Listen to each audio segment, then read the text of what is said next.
Ayuda, Bel Mariano. Busy ngayong araw pagkatapos ng kanyang performance as of live to promote her birthday concert. Balik rehearsal na naman ang aktres. Puspusa na talaga ang paghahanda niya.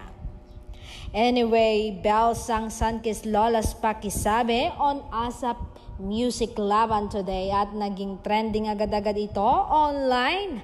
At isa pa, usap-usapan ang kanyang kaseksihan online.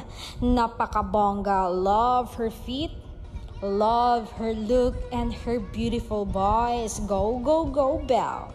At mas naging trending pa siya dahil sa lyrics ng kanta na pakisabi na lang sa kanya na mahal ko siya. Oy Donnie, na bagong gupet, naggaling sa Korea, mahal ka raw ni Bel.